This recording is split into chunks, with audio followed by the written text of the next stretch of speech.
Welcome to Making Mindfulness Fun. So in this mindfulness series, we're talking about mindful travel. Now, we already talked about mindfulness with eating and parenting and in the workplace, but hey, everybody loves to travel. Whether we travel enough or not, hopefully this video will inspire you to not only go out and travel, but to travel in a way that aligns with your personality.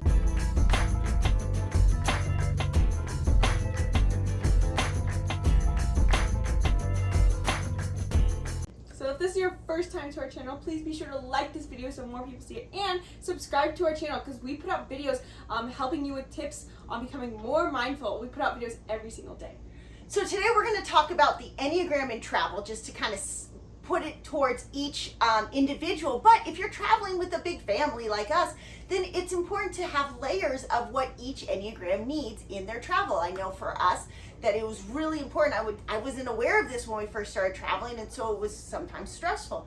Now I'm so much more aware of that. Me as a type 8, I love to go, go, go, and I have challenge. But my husband, the type 2, needs a little bit more routine in his travel, needs a little bit more predictability. So let's start off with type 1s. What do type 1s need in travel? So if you don't know your Enneagram type already, I highly recommend you check that out, and make sure you check out the rest of our series just to confirm that you are this type, because everyone mistypes nowadays. It's really insane. Even I mistyped, and so knowing your Enneagram type is really important before you start this video. But if you're a type 1, you're called the perfectionist, and you like to have order in everything you do. So the important thing for you when you travel, in order to mindfully travel and not be overwhelmed and to get the most out of your travel experience, have an organization as you do it. That's probably going to come naturally to you. Have a plan of what you're going to do, but most importantly, as a type 1, you can get caught up in the organization of it all. You need to make sure you let loose and step into your growth. So make sure as you're traveling, you have your organization, but also have fun.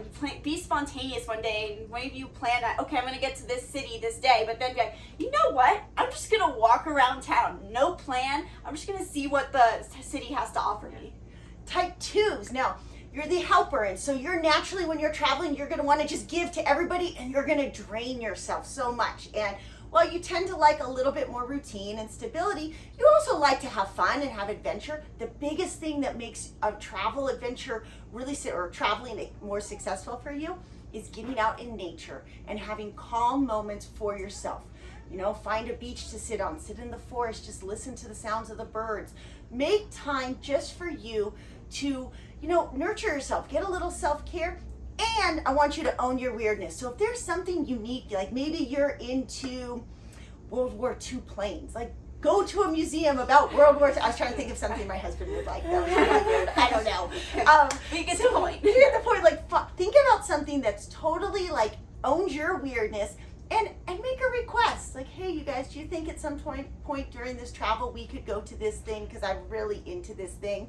And I guarantee your loved ones will be like, yeah, sure, let's do it. Awesome. Type 3. The type 3 is going to, I should just say, you're not going to be able to escape your core desire, but you do need to make room to be out of your core desire. You're going to want, your natural tendency is going to be to make the best, most efficient road trip ever, where you can hit every spot, and you're going to do all the challenging things, and you're gonna hike to the top of a mountain, which is totally stereotypically what I do as a type 3. But the most important thing is to make time away from work, which you should do anyway on a vacation, but I know type 3s have a tendency to take work with them on a trip.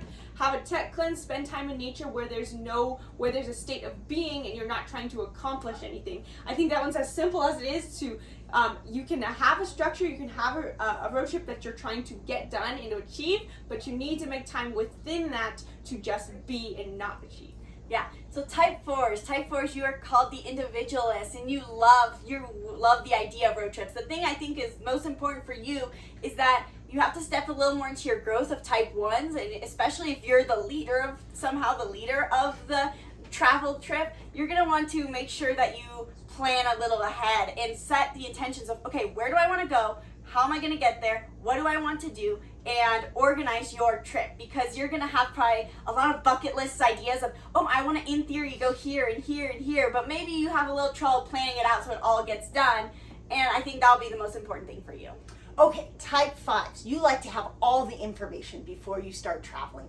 And so while that's really good, you might tend to not engage in some of those things. And so kind of like a type 1, we need to add a little bit of more spontaneity, but also like a little bit of adventure too, like stepping outside of your box.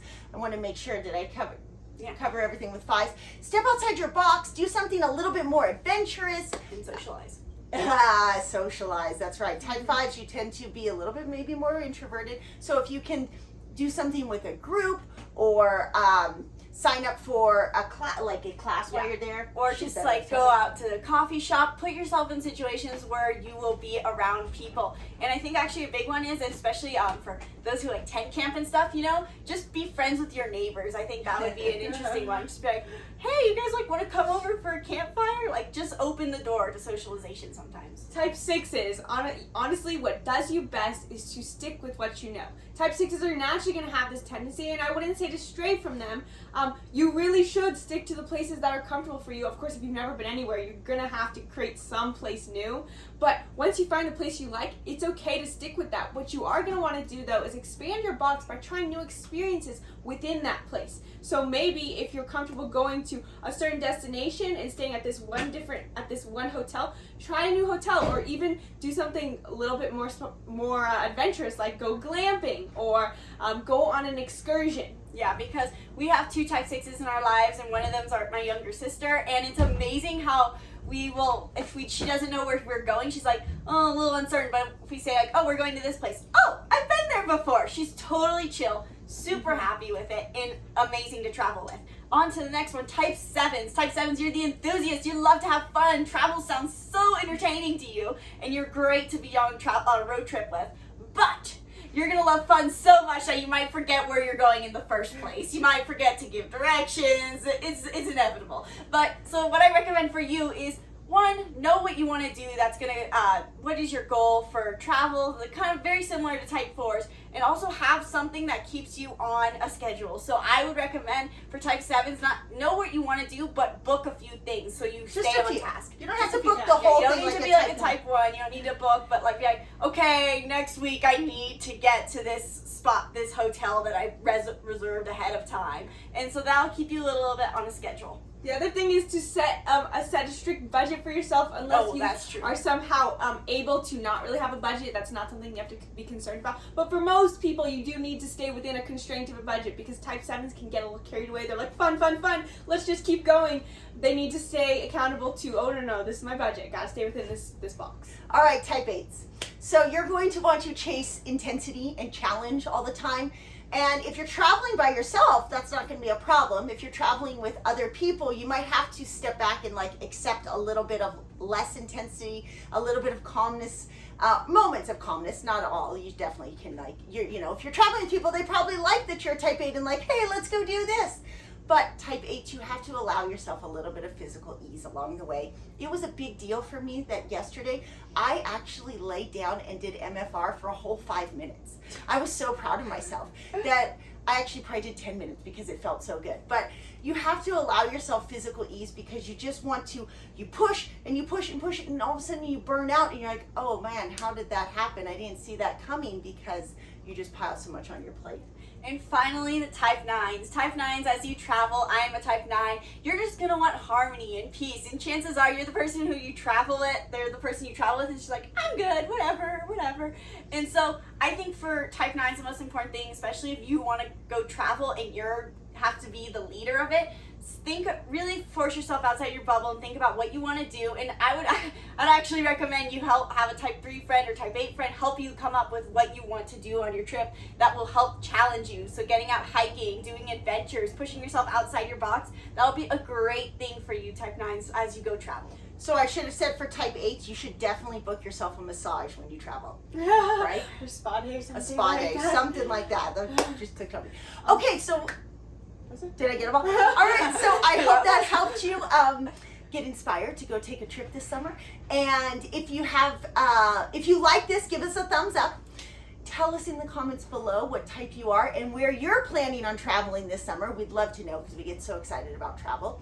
And make sure you subscribe so you don't miss tomorrow's.